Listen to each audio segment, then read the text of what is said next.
3, 2, 1, Action! Hello, here I am once again on my 11-year anniversary of fighting the drug war. 11 years that I've been trying to get politicians and doctors to understand that cannabis can help people with ALS, multiple sclerosis, muscular dystrophy, Parkinson's, a series of diseases. I've grown a little callous and a little hardened over this, and I have forgotten about the fear. And politicians say the patients are not out there in wheelchairs looking for marijuana. Well, you know what? Yes, we are. Yes, we are. There are people all over this country that have to go to the street to buy medicine that can relieve them from pain, muscle spasms, muscle burning. It helps control my saliva. I have just forgot about how dangerous things are. And usually I talk on all these videos, but the one person who takes even more of a blow in the drug war than me is my husband. Only because he does not even smoke cannabis. Bob sees the news, everything, and all he does is help me out, and he can take it from here. Yeah, I'm Bob, Cathy's husband. Been together for a long time. Once she was healthy, once she came down with the disease, and through the process these last 11 years, we've had some good times, we've had some bad times, but it's a shame we should have to be doing this for 11 years. And I'm kind of like her protector, because I don't let anybody put their hands on her, and I have to make sure she has her medicine. And I know two things. One day I'm going to die, and if the situation was reversed, she'd be here for me.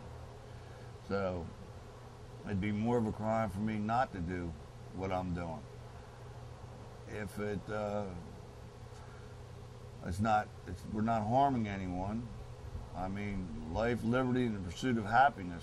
We're trying to keep her alive, and we have kept her alive. And now, lo and behold, all these 11 years later now, there's a new doctor's report out that's finally backing her up. That politicians would tell us, well, go to the doctors. The doctors would go tell us, talk to the politicians, the catch-22. And it's been long, it's been joyful, it's been tearful, it's been a range of emotions. And then when I just started feeling that things were going to get a little bit better, the gentleman in Tampa was paraplegic, got arrested, and they dumped him on the floor. Just took him and dumped him right out of his wheelchair. So the promise of the police that no harm would come to her if she was arrested, I can't believe it. I have to be able to go with her. If she was out of my care for as little as 24 hours without somebody intimately knowing her condition and what to do in certain situations, if she gets coughing and all, she could die. So if the police was to arrest her and put her in a cell, she could definitely die. So it's life and death for us, and it's not a joke. To understand that, the way they treat people in prisons and when they're under lockup and you become county property or the property of the state, they do not care. And they don't treat you any way special. They care about your needs or nothing. And if you're a problem to them, well, so be it. That's your problem. If you don't get any special treatment, and if anybody thinks it's any different, all they have to do is watch the news.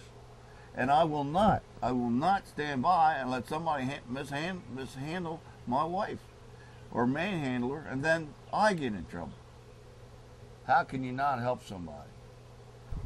And if you're in your home, you're in the privacy of your home, and you're smoking your pot after work for recreational use, that's your business. But what we're asking you to do is stand up. You can tell them you met us.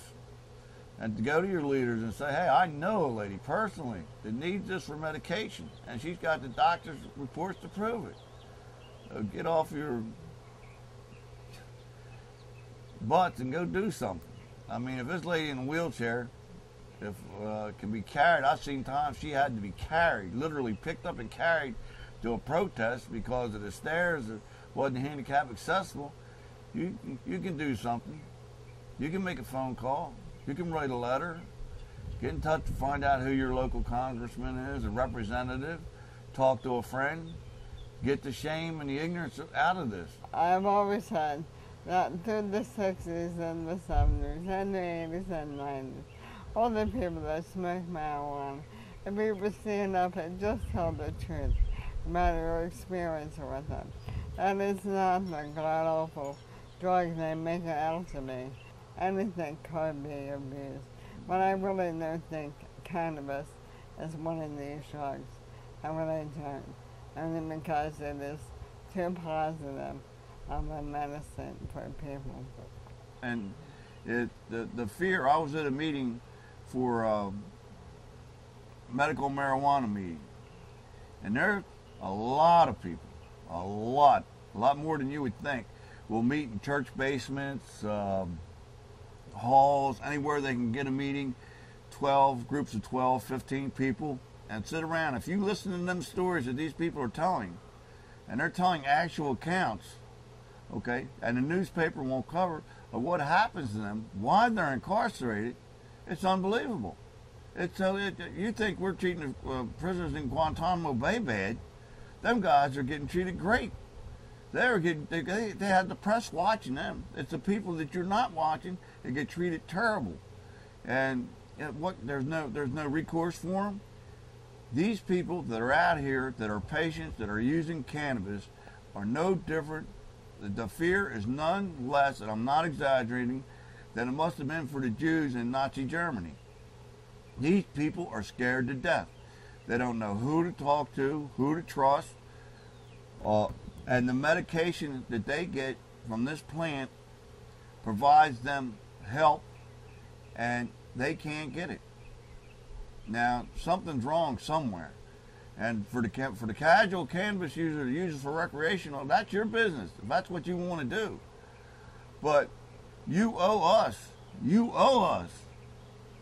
to support, to at least call somebody and say you met a couple that a gentleman's wife named Bob Jordan, his wife is going to die if she doesn't have cannabis. Use our name. We're not afraid. We're not afraid.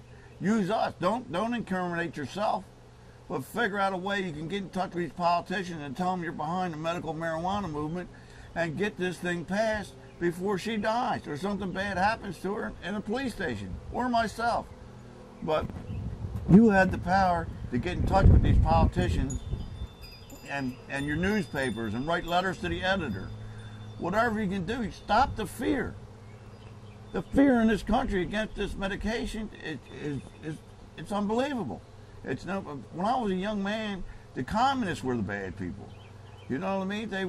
They were spreading communists and all that stuff. I don't care what your political thing is, but something's broken in this country, and we got to fix it. But if one thing we can all get behind is sick people. We'll agree on that. Sick people need medicine, and for them not to be able to get medicine, where are we living? And the only way this Barack Obama guy is saying change, well then let's change it. Stand up and be counted. Stop the fear. Stop the fear. Thank you. I get mad sometimes.